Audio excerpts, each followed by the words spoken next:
Losing the weight and keeping it off are two totally different things. You can lose the weight, but if you don't create the habits and the mindset, you won't be able to keep it off. Hey, my lovelies, welcome back to my channel. It's Aaliyah Lovely, and I'm back with another video. If you haven't already subscribed, don't forget to hit that subscribe button, like, and comment.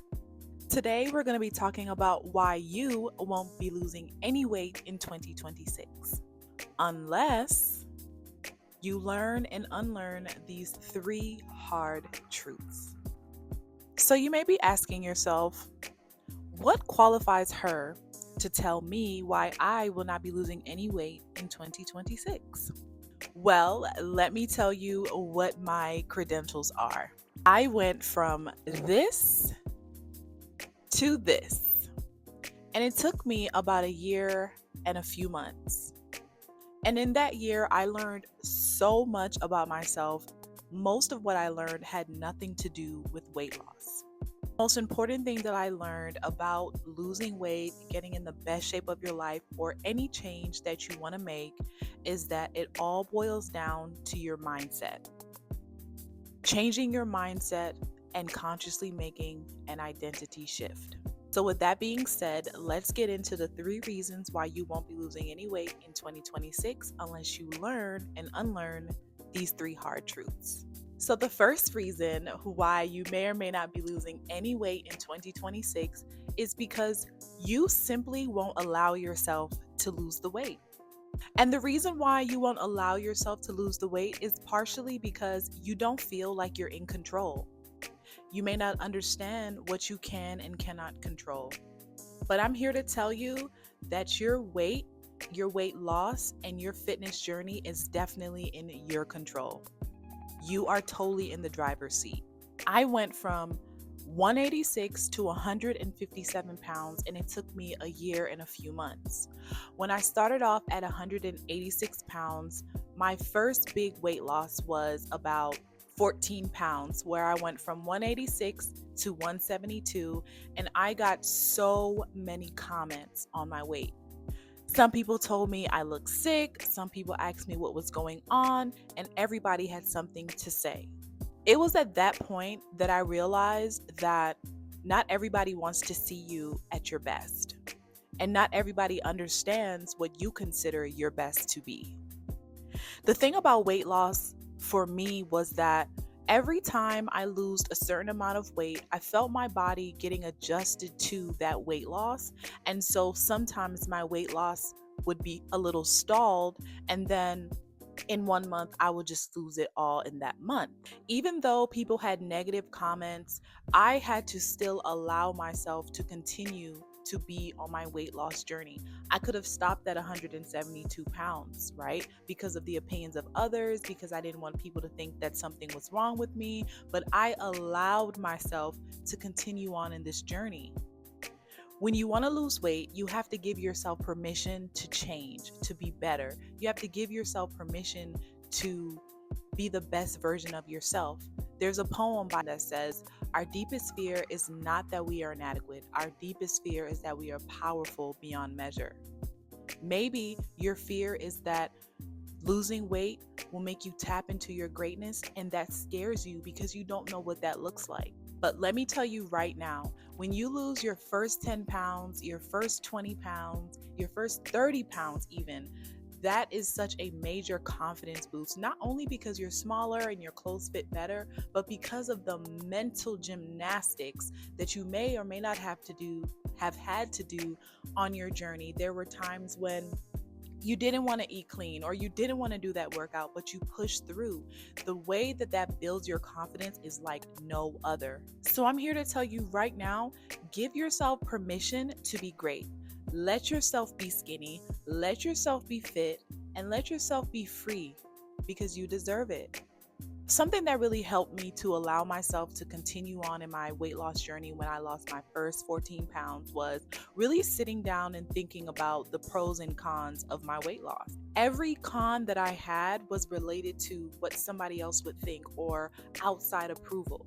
And when I wrote it down and I saw it on real paper, It was totally invalid. It didn't even make any sense. And sometimes things that are in our head make more sense when we're thinking about it. But when we put it down on paper and we compare it to the good, it doesn't make sense, and you totally can't validate it anymore. You have no choice but to continue with your plan. The key with allowing yourself to lose weight is understanding what you can and cannot control. The second reason why you may or may not lose weight in 2026 is because you have not done an identity change. When we set goals, we always think about the end result, but we never think about the type of person that we have to become to achieve our goals. So, for example, if you want to lose 50 pounds, you have to take on the identity of a disciplined person, of a healthy person. And you have to understand that the habits of a healthy and disciplined person would be choosing healthier foods, moving their body more, and making sure that they get adequate, decent rest. When you think about the fact that you want to lose 50 pounds, you have to think about the type of person who can lose 50 pounds. The identity of somebody who can lose 50 pounds is somebody who's patient, somebody who cares about their well being, someone who prioritizes self care, someone who listens to their body, someone who is confident in their plan and confident in where they're going. The way that we can make an identity change is by changing our habits and changing the way that we talk to ourselves. Instead of saying, I want to lose weight, you'll say, I want to be a healthy person. If you go out to eat with friends and they're offering you fried chicken wings, don't say, I can't have that. Say, I don't eat that. I know that might sound pretty crazy. It might sound like, oh my gosh, like how can I go out with my friends and then tell them, oh, all of a sudden I don't eat that? But it's very important for you to declare and say out loud who you are. Even if you haven't completely shown up as that person, it's very important that you say it because words are life. The way to make your identity change is by giving yourself proof every day. Waking up, going for your walks, working out, eating healthy, giving yourself evidence that you are exactly who you say you are. Act like a skinny girl. Act like a fit girl, act like a fit guy, act like the guy who has all the muscles, act like the person that you want to be. If you want to quit sugar, don't say, oh, I'm trying to quit sugar. Say, I don't eat sugar. If you want to stop drinking, don't say, oh, I can't drink. Say, I don't drink, and let it be what it is. I have completely cut alcohol out of my diet, and it wasn't until recently that I started telling people I don't drink. At first, I would just turn the drink down and say, no, thank you. But I've come to a place where I'm like, I don't drink because I literally don't drink. Drinking doesn't align with my goals. It doesn't align with who I know I am. And it doesn't align with my daily habits. All in all, you need to focus less on the outcome and focus more on your identity. The last reason why you may not be losing weight in 2026 is because you are an emotional eater. I know. The reason why I know this is because I was an emotional eater. And I still have my moments. Instead of dealing with your feelings, you eat them. And I used to do the same thing. If I had any anxiety about anything, I would grab a sweet treat. If I was feeling anxious, I would grab something crunchy. Anything that I was feeling, I always used food to cope. A lot of the times we use food as a replacement for connection, expression, rest, and boundaries. Your emotions can be pretty scary, especially in your adult life.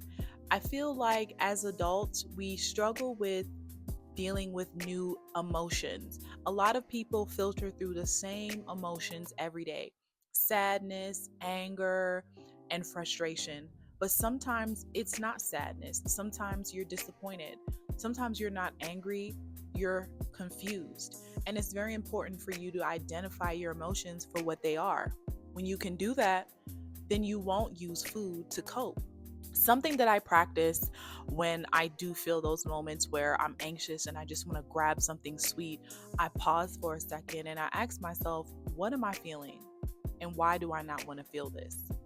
Once you make a habit of identifying your feelings and dealing with them, you'll realize that a lot of the times you're not even hungry. Sometimes we don't even know the difference between emotional hunger and physical hunger. Physical hunger is a type of hunger where any food will do. When you eat, you'll actually feel full. And it's a gradual feeling. Whereas emotional hunger is urgent, it's a specific thing, and it persists even after you're full. Another thing that I've done to deal with my emotional eating is I've created a menu. Things that are on this menu that helped me with my emotional eating was stopping and taking a deep breath, or phoning a friend, somebody that I trust, somebody that feels safe, texting them or calling them, or putting on some music, just changing up the vibe, putting on some happy music, journaling, sitting down and journaling just a paragraph, a deep and honest paragraph. Those things help so much more than we think. 2026, you must allow yourself to change your identity and deal with your emotions. What they don't tell you is that losing weight, once you get it, that's the easy part. But the challenging part is keeping it off. It's keeping those habits. And the only way that you're going to keep that weight off is if you know who you are. In 2026, you will do hard things and you will be successful at it.